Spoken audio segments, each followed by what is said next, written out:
Good morrow, my lovely little ghosts, and welcome to the Dark Orchard. I'm Laura, and this is Disney Conspiracies Part 1.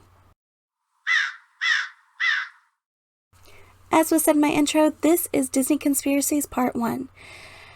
And to be more specific, this video is talking about one topic and one topic only, and you probably already know what that topic is because you've seen the title. And I'm almost positive I've put it in the title, because Hans is not the villain. This is my mountain. It's my mountain of isolation, and I stand on it, and I will continue to stand on it for the rest of my life. I do not believe that Hans was evil. And I'm going to talk about it right now. Before we get started, let me preface this with, I host a panel on this. I host panels at conventions. They're usually Disney, Supernatural, or Black Butler themed, but I host a Disney conspiracy theory panel that's called Once Upon a Con. If you've ever been to GalaxyCon, Ichiban Con, or tried AnimeCon, you may have stumbled upon my panel, at least in the guidebook, because I've hosted this at almost every convention for the past few years. This panel is my absolute favorite to host. The last time I did it at GalaxyCon, my room was full. Completely full, standing room only, and people were standing. I had so much fun delivering this panel, and everyone's so interactive with it. So I thought I would share parts of this panel with you ghosts, because so many people seem to enjoy it, and this one subject is something that I'm extremely passionate about. If you were one of the people that happened to catch it at Ichiban? Was it Ichiban?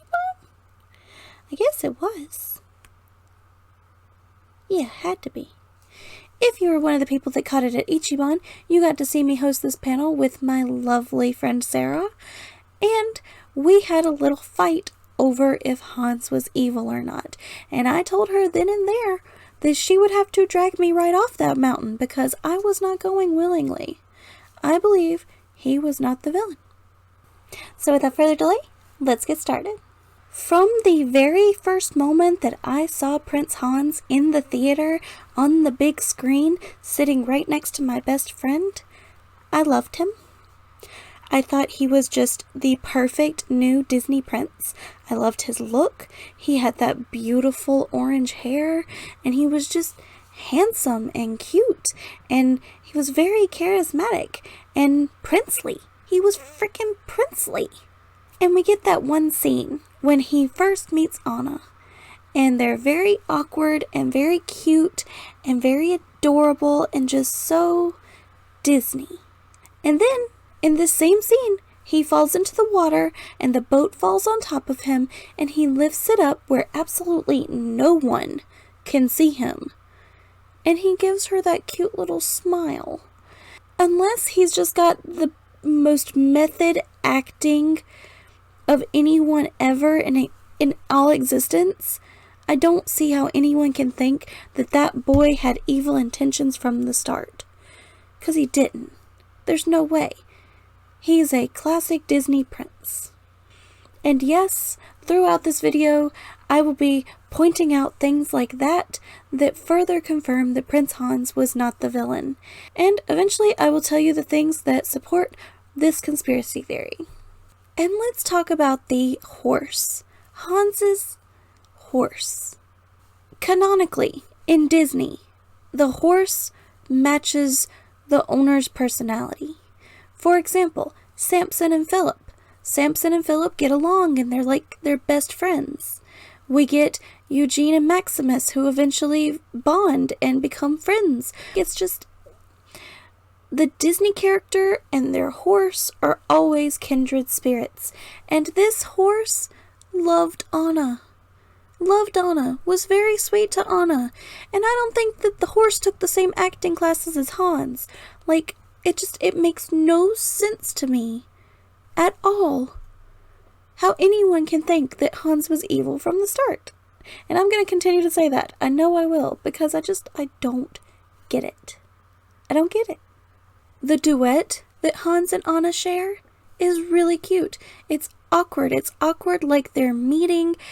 You get sort of the sense of, okay, these two are kind of, doing the normal Disney thing, and it's really cool that Elsa protests against it, but it's still really adorable to see their whole, like, love-struck attitude. And I don't know, he is so defensive towards Anna, and he's so defensive towards Elsa too. Like, when the crowd turns on Elsa, he doesn't side with them, he sides with Anna. From the very start, Hans has a caregiver mindset, from wanting to help Anna when she goes after Elsa, to helping the villagers. Like, when he's put in charge of helping the kingdom, he hands out blankets. He tells them that there's something to eat and drink within the castle walls, and they can go in and be warm and take shelter, and it's so sweet. He's sweet. And I don't get it. I'll stop saying it. I promise I'll stop saying it. But think about it. Think about those moments. And there's nothing malicious about what he does. Which is why I'm just so confused. When the horse returns without Anna, his first thought is to go save the princess, which is a princely thing to do, is to go save the princess. And even when he has the chance to let them kill Elsa, which would have been his motive from the beginning, if that was his motive from the beginning, then why didn't he just let it happen in the ice castle and be like, oh no, the queen's dead, guess I'm the ruler now? Because he wasn't evil yet. He wasn't in that villain mindset yet. He still wanted to protect Elsa because Elsa was Anna's sister. He had multiple opportunities to hurt Elsa or to take Elsa down, and he didn't. When Elsa's chained up in the dungeon and she tells him that she has to break free, he says he's going to talk to someone about it. And he has a sincerity in his voice. So, now that I've blabbed without hardly taking a breath, who do I think is the real villain here? Well, to be perfectly honest, we all can probably agree that the Duke of Weaseltown is the actual villain here. He's the one that shouts sorcery the second that Elsa makes a little snowflake.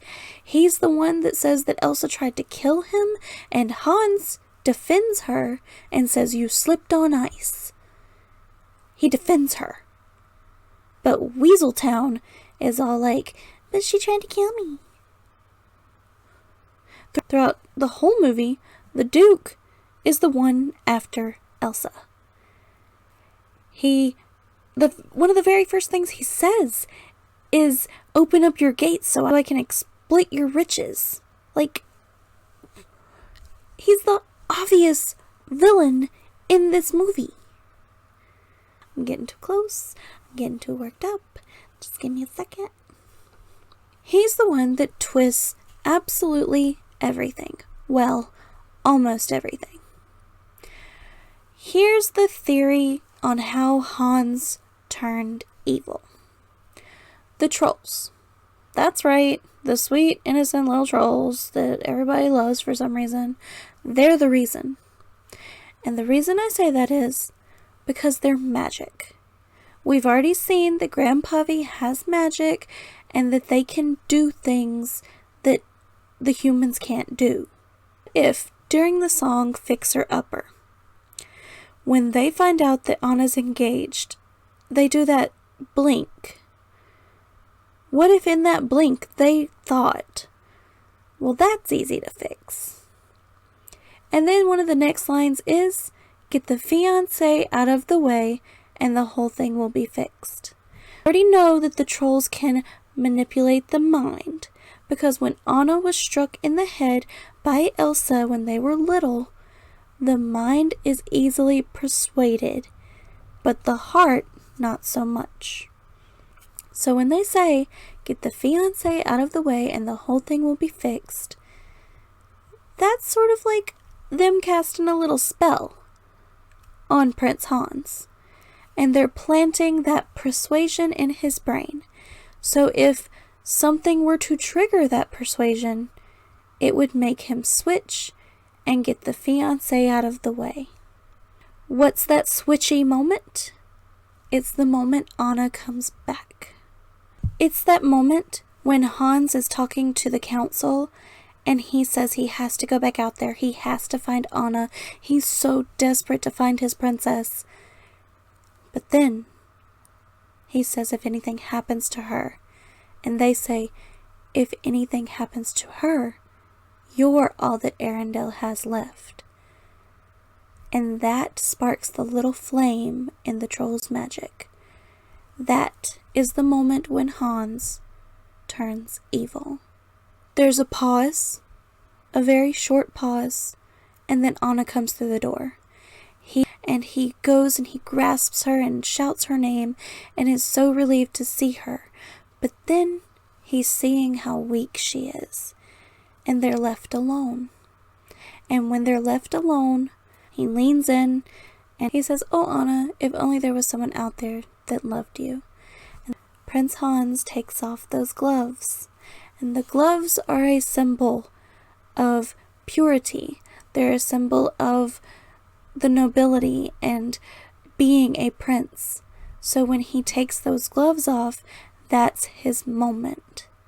And it's almost like watching Jekyll and Hyde, because he goes from caring so much about her and wanting to save her and wanting to protect her to being the villain. His brain had been persuaded. It was all downhill from there. He was under a spell. And usually in a Disney film, if someone's under a spell, we get redemption. But sadly, because they needed a villain, we didn't get that. It was just a Jekyll and Hyde kind of switch. It was just heartbreaking. It was so heartbreaking. And also, originally, Hans was not supposed to be the bad guy. There was a whole different troll prophecy. It was all different, and Hans wasn't the bad guy. He was actually supposed to be just the love interest, which is almost a poetic irony and really sad because he was such a good prince. To be perfectly honest, it took me a really long time to accept Kristoff instead of Hans. Hans is my type, and Kristoff isn't my type. So it was really hard to give up on the prince that I thought was going to be her prince and instead accept Kristoff. It actually took Frozen 2 for me to fully accept that Kristoff is a really good guy and I really like him. And since I mentioned Frozen 2, there was supposed to be a Hans redemption arc in Frozen 2. The directors said so themselves in an interview, that Hans was getting a redemption arc. However, it was left on the table somehow, and we didn't get it. Hans is the youngest of 13 brothers. Of course he was trying to find his place somewhere else. There's another theory that goes along with this, and I will mention it right now, because I'm probably going to transition from this into my next Disney conspiracy video. But this theory is that the two Stabbington brothers from Tangled are actually two of Hans's brothers, and instead of trying to work their way up to the head of the throne or find a kingdom of their own, they've decided to turn to a life of crime and make riches for themselves that way. I really like this theory, especially since they have the same mutton chop sideburns. I think that it really works, and I also support that theory as much as I support that Hans wasn't always evil, because in the beginning he wasn't supposed to be. I really wish we would have gotten more of a redemption in Frozen 2, and instead he was written off as the villain. When they're playing charades and the word is villain, Anna acts out Hans. So she basically just calls him the villain. When Elsa sees all the snow figures and Hans is in one of them, she makes him crumble. But she dances with Wesselton. She just, like, Wesselton is something to enjoy.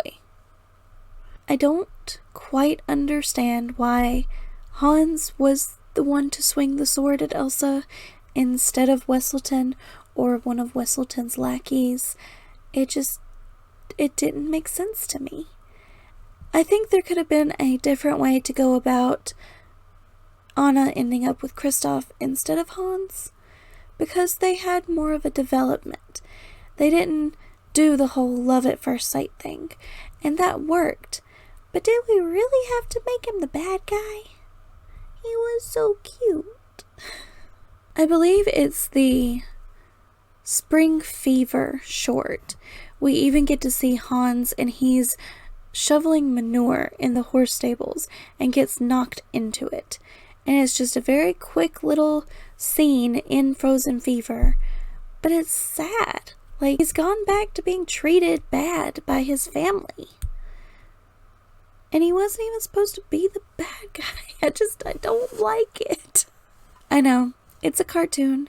I know, but you're here for a Disney conspiracy theory, and I'm giving it to you. And this is the one that I stand by no matter what. I just do. I think that Hans was given a really short end of the stick. I believe that Hans was supposed to be more than what he is, better than what he is. He had the potential to be the next Prince Philip. And instead, his character completely changed. Like, he was a totally different person in front of that fire. I don't get it, and I don't like it. So, that was me defending Prince Hans for about 20 minutes. If you enjoyed this Disney conspiracy theory video, let me know down in the comments, and let me know if you've heard some theories that you want me to talk about, or if you'd like to see a part 2 and part 3. I'm definitely at least going to do a part 2, just so you can get an idea of what I'm going to talk about. I might do Toy Story next, the Toy Story theories. If you want to see that, definitely leave me a like down below, and leave me a comment letting me know. Just let me know what your favorite Disney movie is, and maybe I've got a theory in my brain about those. No Buffy fan can say I've got a theory without I've got a theory blasting in their brains. But just let me know. Just talk to me down in the comments. You know I love for you to talk to me in the comments. And I'll see you in the next video. Defending Prince Hans. Check. Thank you so much for watching. I hope you enjoyed this video, and I hope you come around again soon. Say bye. Bye. You're